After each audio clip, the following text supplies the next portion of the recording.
हमारे एक सब्सक्राइबर हैं जिन्होंने अभी हाल ही में हमें ईमेल किया, बताया उन्होंने कि उन्होंने 25 से 30 ऐसी लोन एप्लीकेशन के माध्यम से लोन लिया है जो कि आरबीआई से ऑथराइज है, और कम से कम 3 से 4 ऐसे क्रेडिट कार्ड हैं जिनका उन्होंने भुगतान नहीं किया है। अभी हाल ही में उनके पास में एक मैसेज आया जिसमें कि बताया गया कि भैया पुलिस की पूरे तरीके से अब कॉल आएगी आपके पास में, और आरबीआई ने न्यू गाइडलाइन जारी की है। जितने भी डिफॉल्टर्स हैं अब पुलिस उनसे लोन की रिकवरी करेगी, जिन्होंने भी छोटी छोटी लोन एप्लीकेशन से लोन लिया है। पुलिस को इसलिए इसमें इन्वॉल्व किया जा रहा है क्योंकि व्यक्ति बहुत ज्यादा फ्रॉड कर रहे हैं, क्योंकि व्यक्ति बहुत ज्यादा लोगों को लूट रहे हैं। जब इस प्रकार का मैसेज एक बंदे के पास में गया तो बंदा पूरे तरीके से बताया उसने कि काफी लोन एप्लीकेशन से लोन लिया है और क्रेडिट कार्ड का लोन भी नहीं चुकाया है।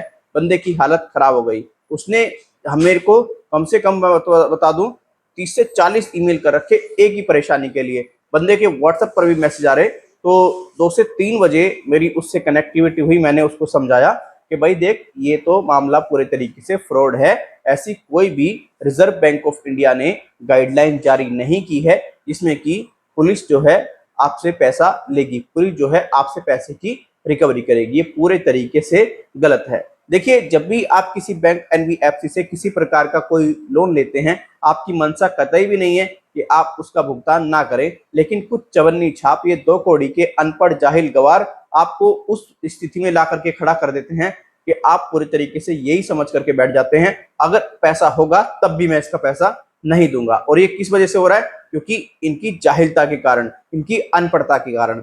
देखिए, रिजर्व बैंक ऑफ इंडिया कभी भी ये नहीं करेगा कि ये जो सिविल का मैटर है इसको वो क्रिमिनल में पूरे तरीके से कन्वर्ट कर दे, और ना ही ये रिजर्व बैंक ऑफ इंडिया के हाथ में है।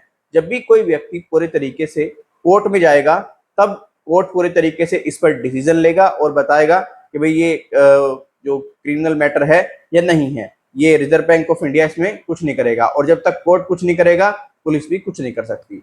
तो ये तो फालतू की बातें हैं। ये आपको पूरे तरीके से मैनिपुलेट किया जा रहा है, मिसगाइड किया जा रहा है, और ये जो रिकवरी एजेंट हैं पूरे तरीके से इस प्रकार की हरकत कर रहे हैं। इनका एक ही उद्देश्य है, बस किसी भी तरीके से ग्राहक से पैसा निकाल लिया जाए, चाहे उसको डरा करके निकाला जाए, चाहे उसको धमका करके निकाला जाए, चाहे उसको प्यार से कन्वेंस करके निकाला जाए।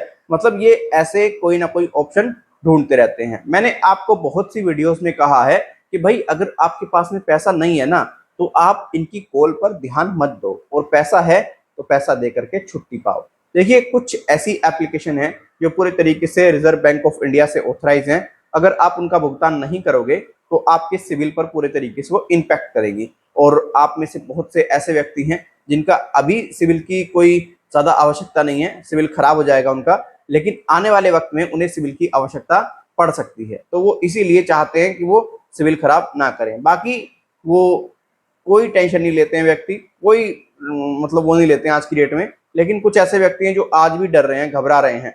तो भैया आप डरे घबराए ना। ऐसी कोई आरबीआई की गाइडलाइन नहीं है जिसमें कि बताया गया हो कि लोन ना चुकाने वालों के पास पुलिस कॉल करेगी या पुलिस उनके घर आएगी। ये एक फालतू की बकवास है जो कि चवन्नी छाप मतलब लोगों से कर रहे हैं, इससे ज्यादा कुछ नहीं है। चलो, अगर कोई चवन्नी छाप ऐसा कहता भी है ना कि गाइडलाइन जारी की है आरबीआई ने, ये किया है, तो उससे ये कहो चल एक काम कर, ये रिजर्व बैंक ऑफ इंडिया की वेबसाइट है, मैं वेबसाइट लिंक जो है वो वीडियो के डिस्क्रिप्शन में दे दूंगा, कि तू इस वेबसाइट पर दिखा कहाँ नोटिफिकेशन आरबीआई का है। ये आरबीआई का एक्स हैंडल है, इस पे हमें दिखा कहाँ आरबीआई ने ये दिया है।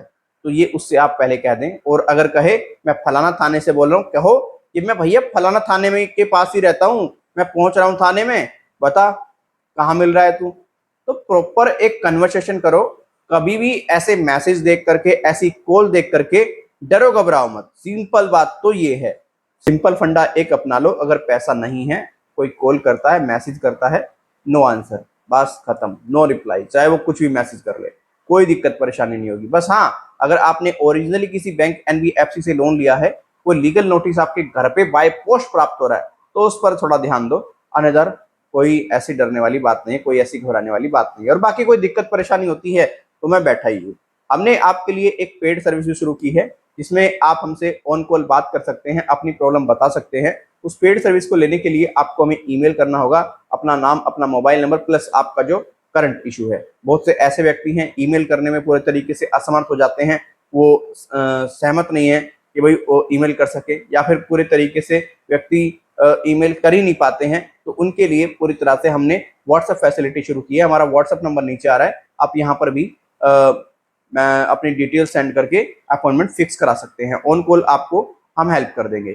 और किसी प्रकार की कोई जानकारी चाहिए, ईमेल कीजिए, कमेंट कीजिए, या फिर आप हमें एक्स, इंस्टाग्राम और फेसबुक के माध्यम से भी सूचित कर सकते हैं।